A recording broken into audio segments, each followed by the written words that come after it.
In Genesis chapter 12, we have God calling Abraham to come out from the people of Ur and to go into a land which he will show them.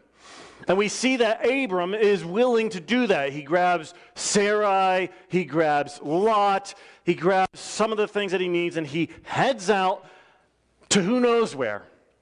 And pretty much the first place that God takes him is to this city called Shechem.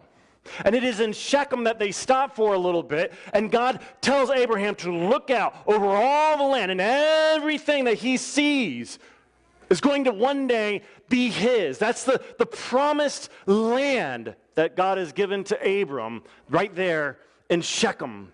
Thus seems like from the very beginning, Shechem plays a pretty important role in Israel's history in the promised land. It was in Shechem that Jacob's daughter, Dinah, that she was raped. And subsequently, two of his sons, Levi and Simeon, go and murder all the men of Shechem and plunder all the goods of the city. When Moses, ironically, let me say it this way. Ironically, Shechem also becomes a city of refuge for those who have committed manslaughter, right? It was a place of murder, becomes a place of refuge for those who have committed manslaughter. When Moses was preaching his last sermon to the people of Israel, just before they go into the promised land, right? Because he's not allowed to. So this is in Deuteronomy, one large sermon basically, except for a couple of narratives about what's going on at the very end.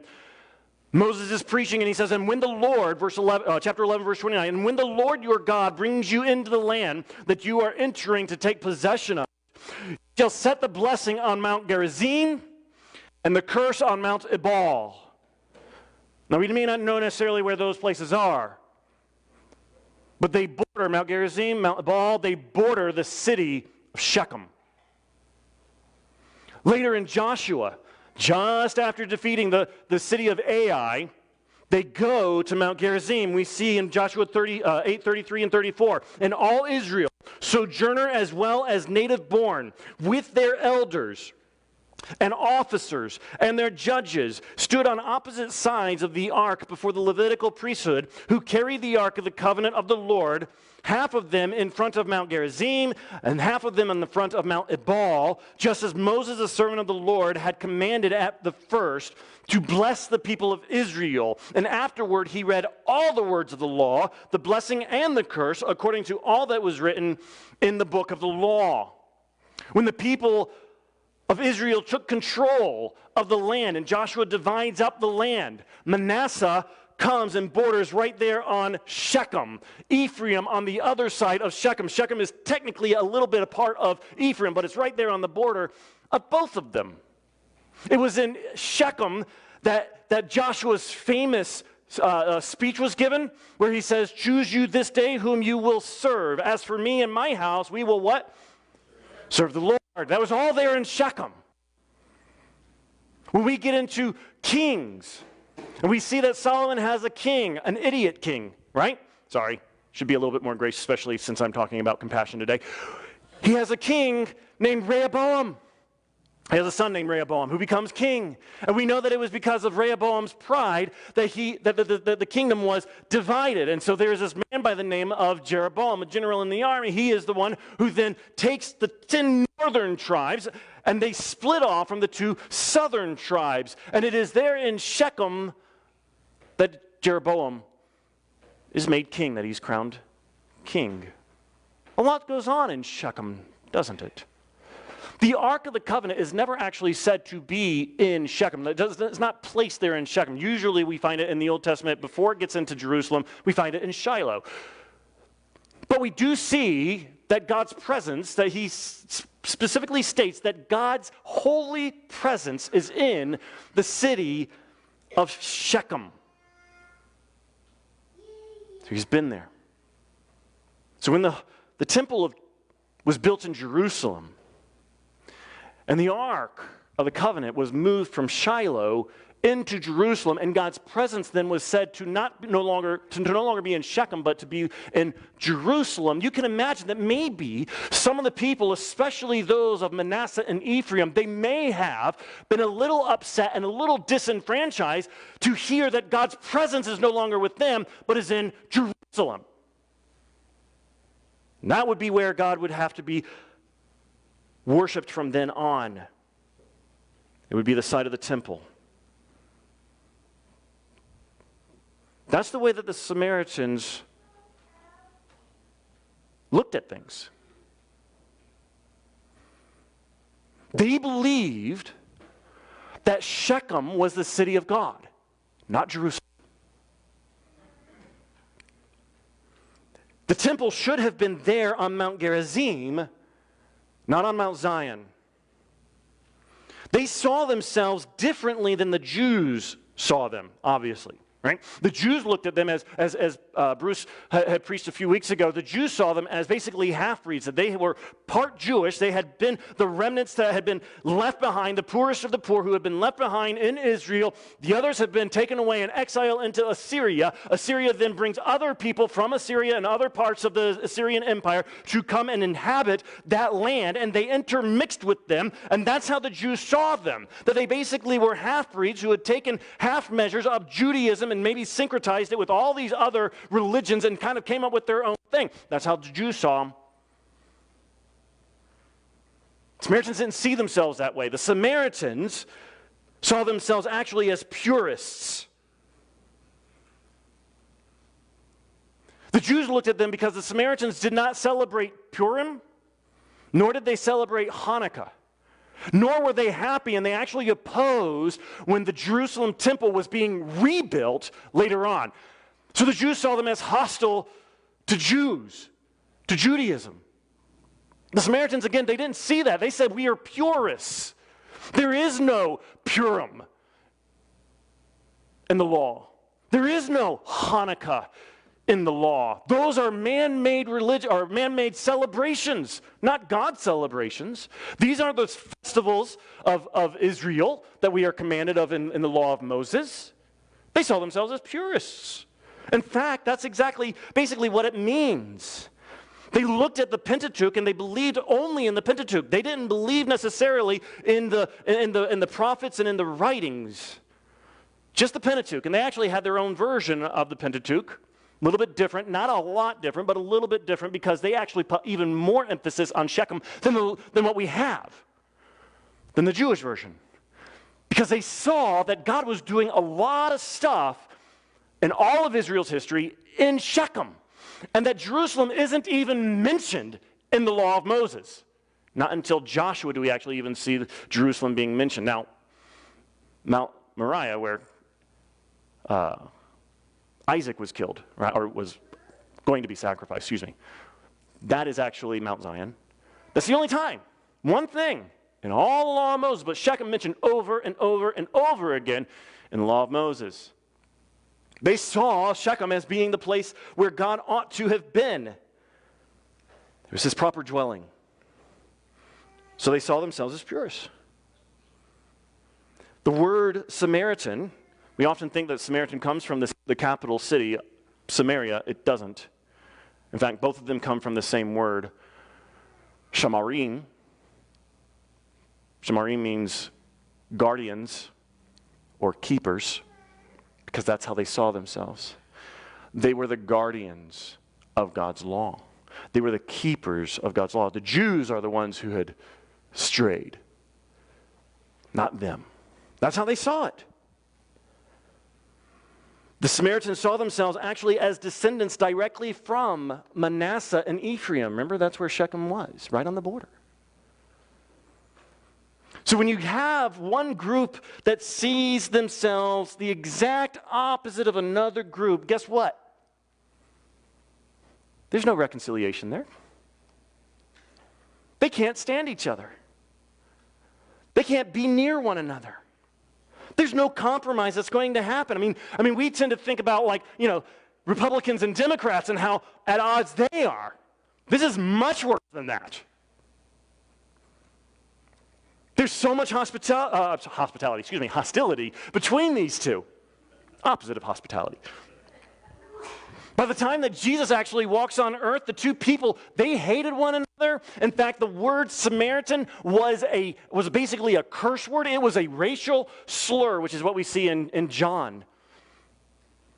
This is what the Jewish leaders actually called Jesus. The Jews answered him. John 8:48, he says, the Jews answered him, are we not right in saying that you are a Samaritan and have a demon? It's a racial slur.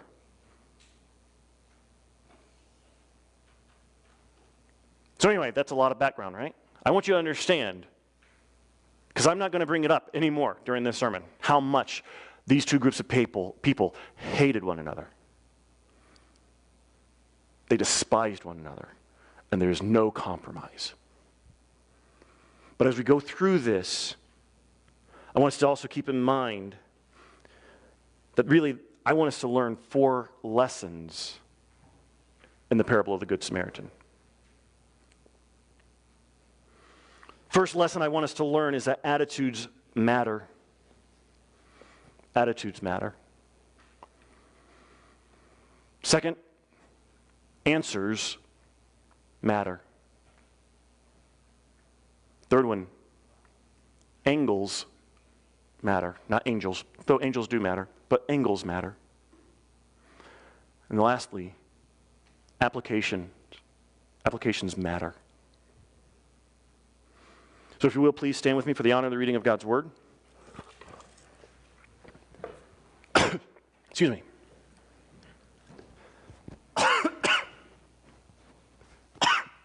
Excuse me.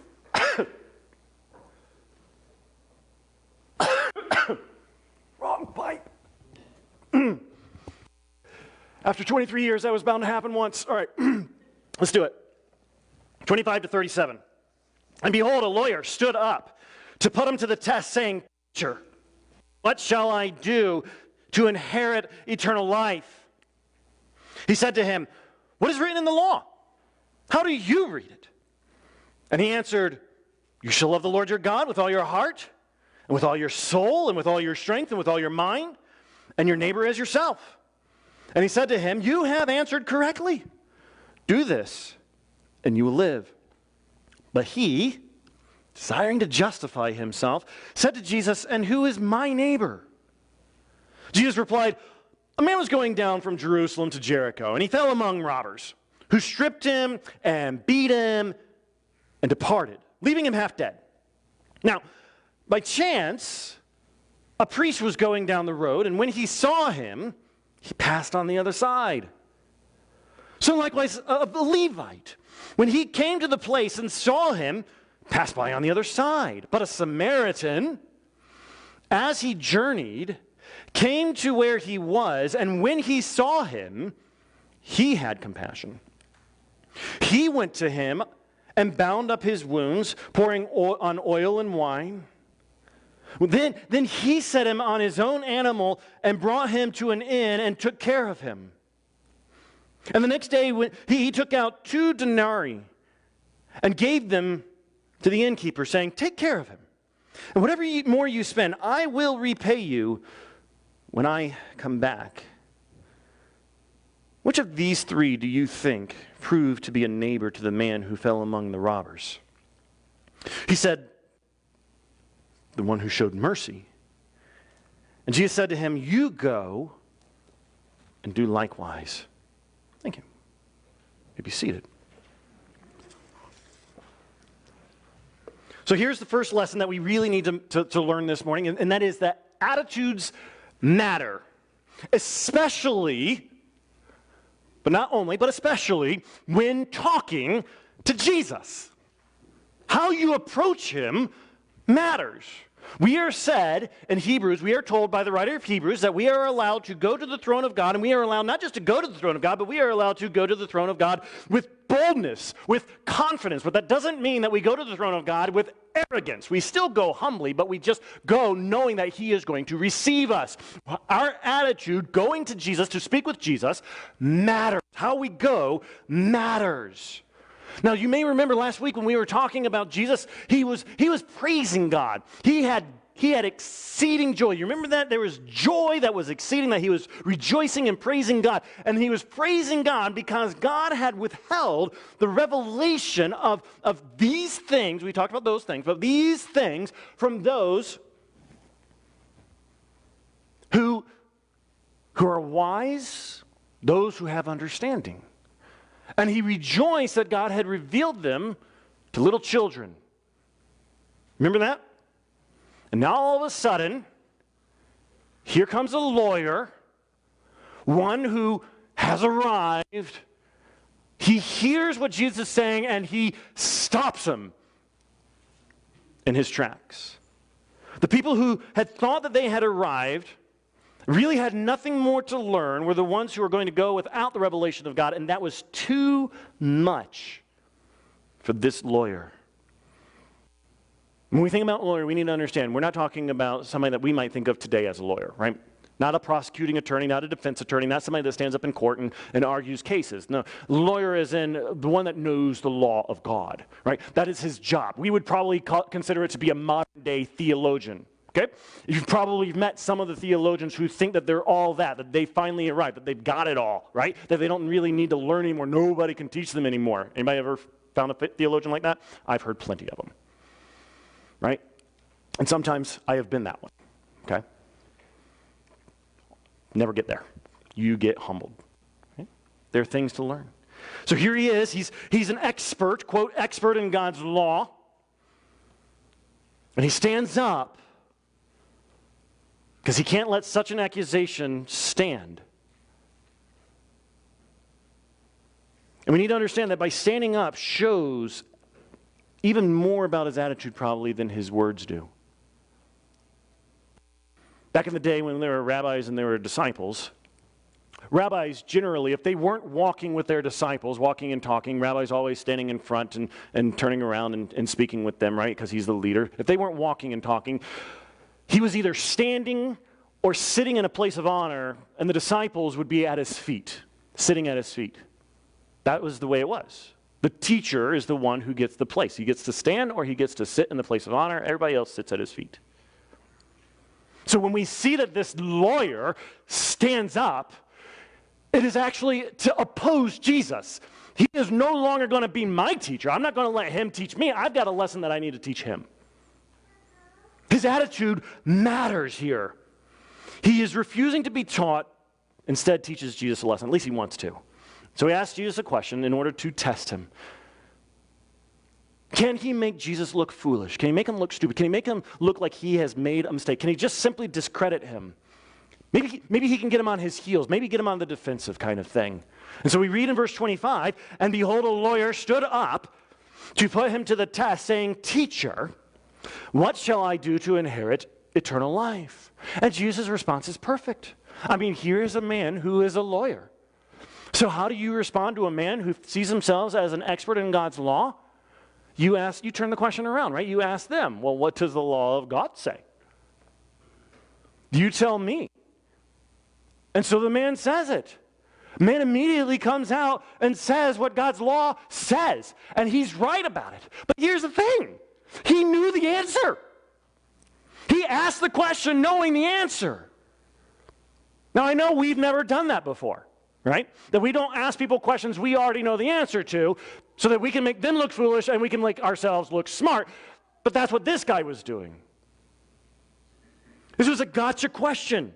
It wasn't a genuine question. He wasn't really trying to figure out the road to heaven. See, his attitude matters. It's really everything. Just want to show how smart he was, how foolish Jesus was. But pride comes before destruction, and a haughty spirit before the fall. Because once he answered correctly, right? Love the Lord your God with all your heart, with all your soul, with all your mind, with all your strength. Once he answers that correctly, love your neighbor as yourself, Jesus comes back with his follow-up. And we'll get to that in just a moment. We're not going to get to that right now. We're going to get to it in a moment. He comes up with his follow-up, and that doesn't sit well with the lawyer. It actually hurts him a little bit. He gets a little jumpy. He gets a little frustrated. He realizes that Jesus has just made him look foolish with his follow-up, with his response, with his answer. And so we see, 29, but he, desiring to justify himself, said to Jesus, and who is my neighbor? There's the attitude again, right? It shifts subtly, but it is a distinct shift here. He wanted Jesus to look foolish by asking him a question that the lawyer already knew the answer to. And now he wants himself to look good, justify himself, vindicate himself. That's what it means here, to vindicate self in front of everybody else, because he kind of feels a little sheepish. He feels a little stupid. He feels a little foolish here. Maybe even a little guilty. He feels a little guilty. It's often said, or often emphasized that, it's like, well, who is my neighbor? As that's the question that he's asking. It's actually, the emphasis in the Greek is actually on the my, not on the is.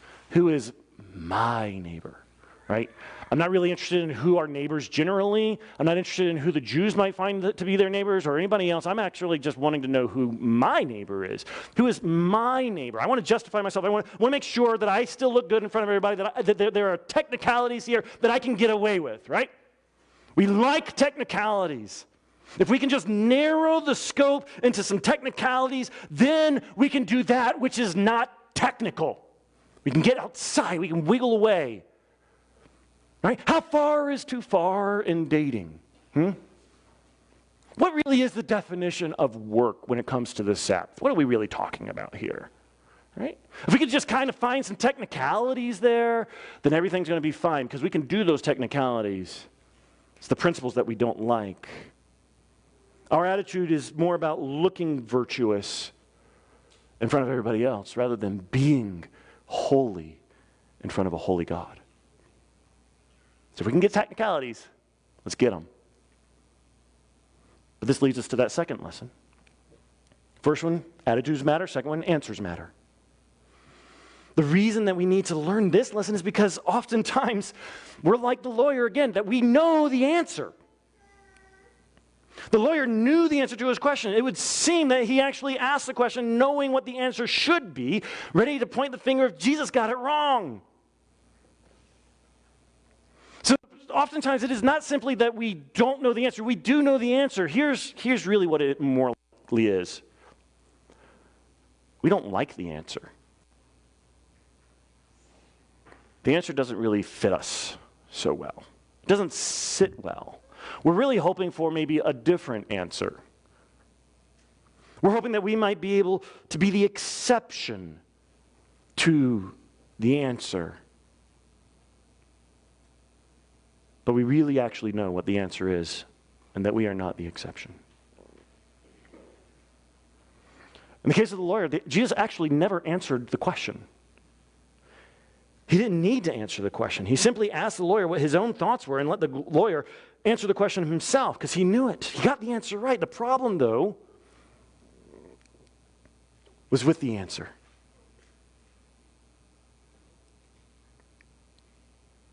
Right? We know the original question. What shall I do to inherit eternal life? And then we see that verse in verse 27.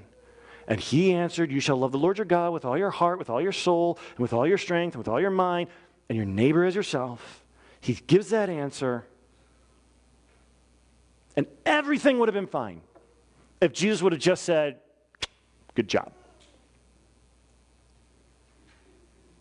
But he didn't just say, good job. He put a little bit more on there. And he said to him, you have answered correctly. Good job. Do this, and you will live. The implication, of course, being, you're not doing this. That's why he felt guilty. That's why he felt sheepish. That's why he felt foolish, because Jesus called his bluff. You're not doing this. Do this, and you will live. So the first response was fine, but the second one was just cut deeply. And being an expert in God's law, probably the guy doesn't seem to mind so much that first part. If it was just that law, right? Just love the Lord your God. I'm an expert at God's law. I love him. That's why he doesn't ask the question about what it means to love God. He's an expert. He gets that. Well, who is my neighbor? That's the problem there. And that seems to also be our problem a lot of times. Who is my neighbor? Who do I really have to love? Who is it that I'm supposed to love? Right? There are three thoughts in Jewish tradition about who our neighbors were. One was general, right? So long as the person is a Jew, that's your neighbor. Anybody who's a Gentile, anybody not a Jew, that's not your neighbor. You don't have to love them.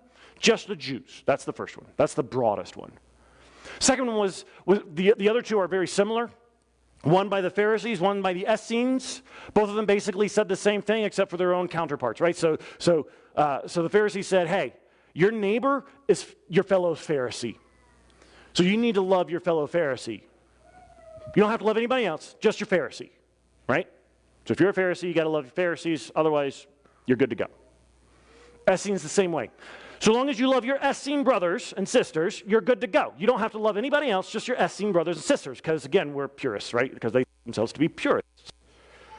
That was kind of the idea. They were the children of light. So you had these three categories. Love your Jewish brothers, or Jewish neighbors. Love your Pharisee neighbors, or love your Essene neighbors. Those were the three categories. So when the lawyer asks Jesus, who is my neighbor, he's probably expecting maybe one of these three answers. He doesn't get that answer. We have no idea which of these the lawyer actually believed, which camp he was in. But he was at least in one of those camps. I only need to love a certain number of people. But I certainly don't need to love everyone. We as Christians can fall very easily into this mode of thinking. We are more influenced by the world than we care to admit. We love certain sects of people and we ignore others. It can be a religious sect, it can be an ethnic sect, it could be a political sect.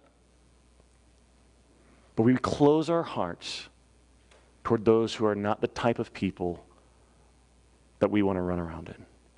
Because loving everybody, that's hard. And God certainly never calls us to do anything hard. Right? These types of people, they're not like us, they don't worship like us, they don't think like us, they don't vote like us, they don't look like us, whatever it might be, we throw that out there as if to justify our not loving people. And like the lawyer, we justify ourselves so that we can look virtuous in front of our friends, in front of our church mates. Jesus has none of that. See, answers matter. We know the answer. We're not ignorant of the answer. We know the answer. We just don't like the answer. It makes us uncomfortable. Answers matter. They don't only show our minds, but they so often expose our hearts. Which leads us to the third lesson. So attitudes matter, answers matter, but then so do angles. Angles matter. Angles matter. This is where we get really actually into the heart of the passage, the message, right? Because we're actually getting into the parable itself. One of the most famous parables in all of history. And I want us to see the angle that Jesus takes because it's so different than the angle that the lawyer takes. But to get there, we actually, of course, need to get into the parable itself. And it starts off with this man, a certain man, going from Jerusalem to Jericho. It's a certain man that's going there. That's not to indicate somebody that is specific, right? It's not a particular man, but more like a hypothetical man. A hypothetical man was going. Jesus is using the same language with pretty much everybody, all the main characters that are in this story, that he is using the same kind of hypothetical language with them, except for the Levite, in which he says similarly a Levite. So still the Levite is a hypothetical man. We're talking about hypotheticals here, right? So if we were to tell this story, maybe in today's world, we might go something like this. Let's say hypothetically speaking, that a man is going from Jerusalem to Jericho. And he runs into some robbers who rob him, who strip him of everything that he has, who beat him up, and then leave him half dead in the road. Now, hypothetically speaking, just hypothetically, a priest is coming down that road as well, just by chance. And he sees this guy laying there, and he decides that he's just going to go on the other side. And he goes on his way. And similarly, hypothetically speaking here, a Levite comes down as well.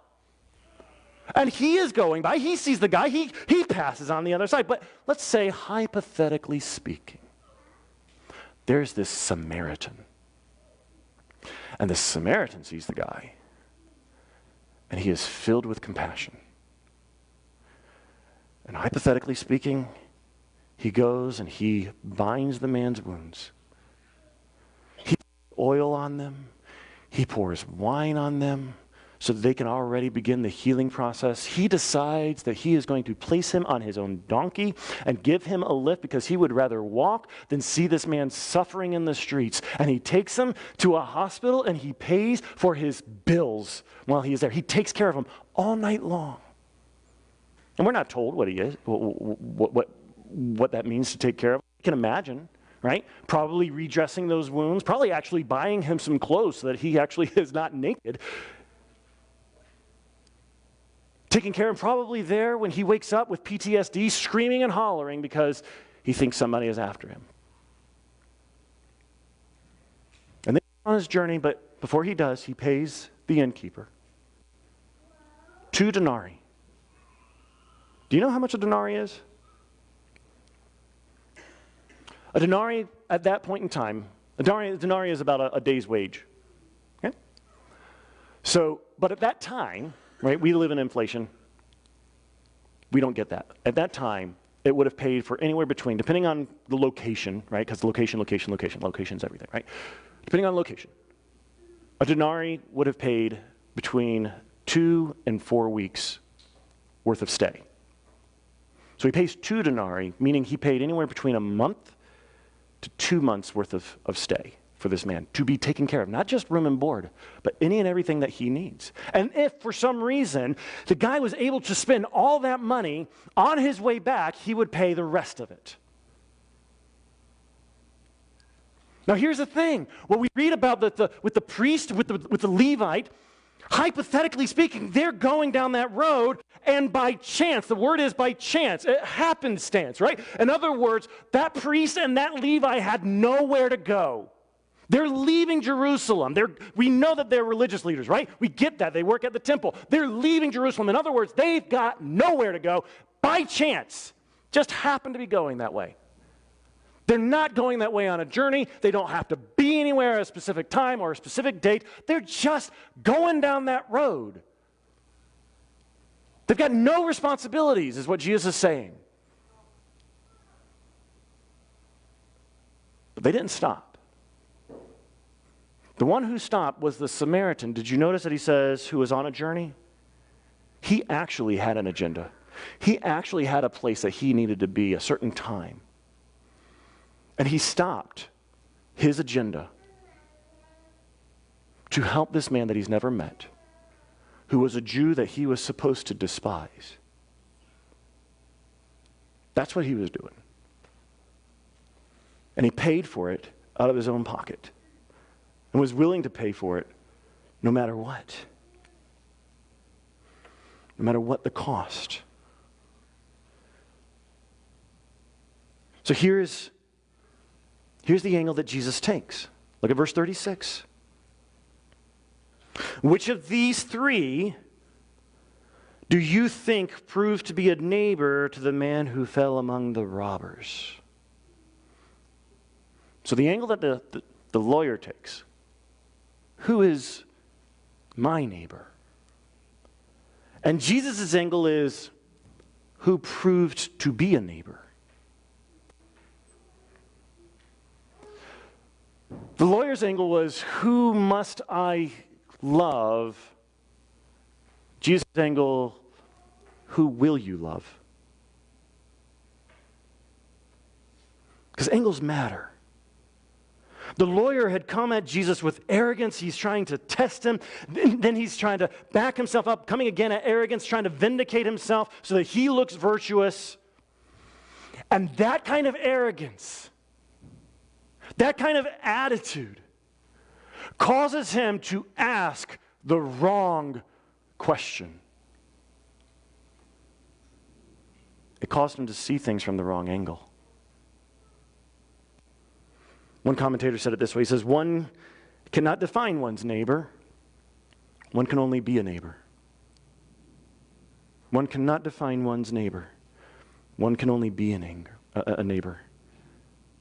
And here's the lawyer. He's trapped. Jesus had come at him at such an angle that the lawyer actually had to meet him there. And he says to him, he answers the question. He said, the one who showed him mercy.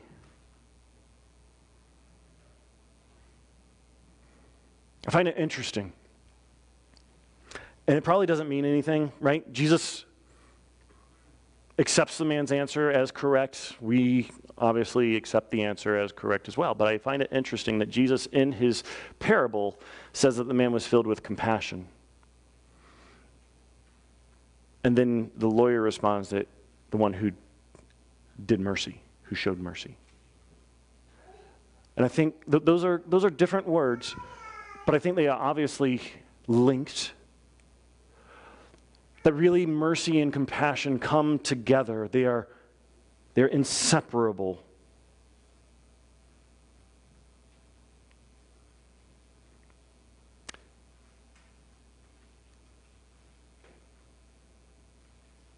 So looking at things from a different angle matters. A few weeks ago, I talked about Jesus and him showing compassion. And I told you that the word was splankna, right? Bowels. And I said that Jesus had, and he calls on us to have splankna vision. We see people with compassion, look upon them with compassion.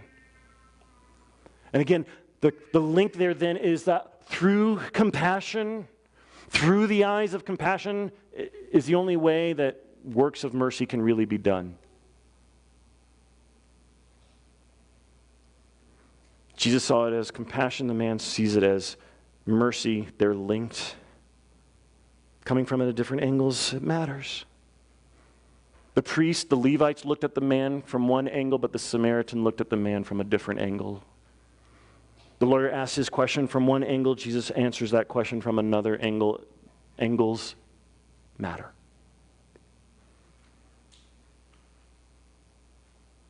But then, this takes us, of course, to our fourth. Applications matter. And Jesus said to him, right? Guys answered, the one who showed him mercy. Jesus said to him, you go and do likewise. Do you notice how similar the two responses that Jesus gives are? Good.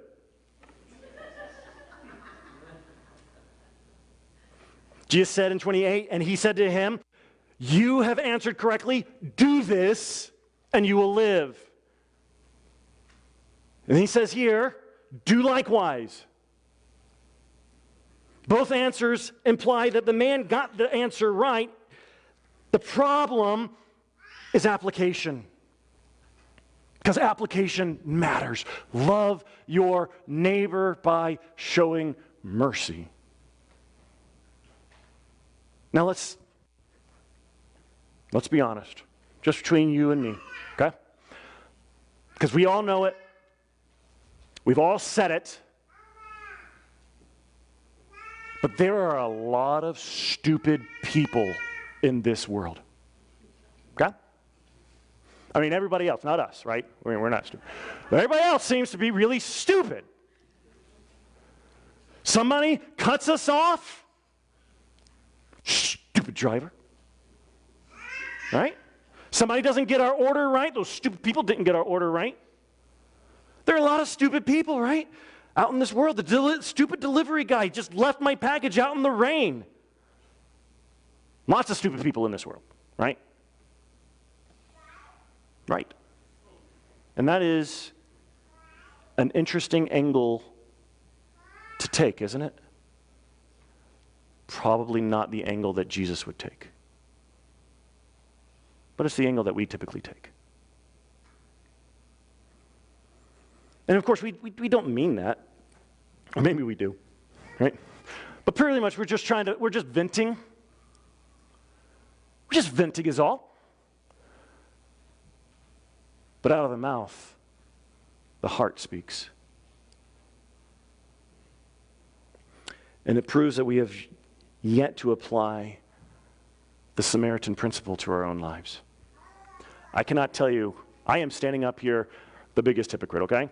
I type this stuff up on Thursday, and I'm Friday, Saturday, I'm all about stupid. And I'm just like, I got to take that out of my sermon. Because otherwise, I'm going to be the biggest hypocrite.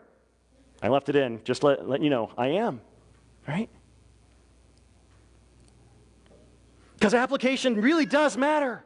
Who in your life receives your wrath rather than your compassion? Who gets justice and not mercy? How are you applying this into your life? How do you go and do likewise when it comes to your family, when it comes to your siblings, when it comes to your parents, when it comes to your extended family, when it comes to your in-laws? How do you apply this Samaritan principle of compassion leading to mercy? How do you go and do likewise when it comes to your job, with your fellow workers, or your supervisor, or your managers, or even if you're up there somewhere, your underlings, those who are under you? And they mess up. How do you apply this? How do you go and do likewise when it comes to your public servants, when it comes to your congressmen, and your senators, and your president, and your governors, or even your librarians? How do you go and do likewise when it comes to other races and ethnicities and religions and denominations? How do you go and do likewise with people who are in your own church? Your brothers and sisters, your pastors, your deacons, those whom you get along with and those whom you really would rather avoid. Applications matter, don't they? If we're not applying it, what's the point of it? How do we do what Jesus says here? Go and do likewise in our situations, among the people that we know, or even among the people we don't. Beloved, we have seen that attitudes and answers and angles and applications, they all matter. When it comes especially to this famous parable on the Good Samaritans, they matter. But there's one more thing that really matters. Final application. And that is this. Jesus is the epitome of the Good Samaritan. Not saying that Jesus was talking about himself in this parable. He wasn't. But I'm saying that we can apply this and see that Jesus was the epitome of who this man sought to be.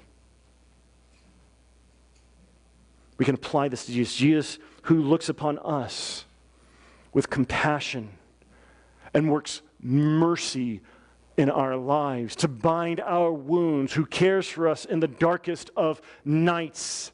Jesus who pays the price so that we might live.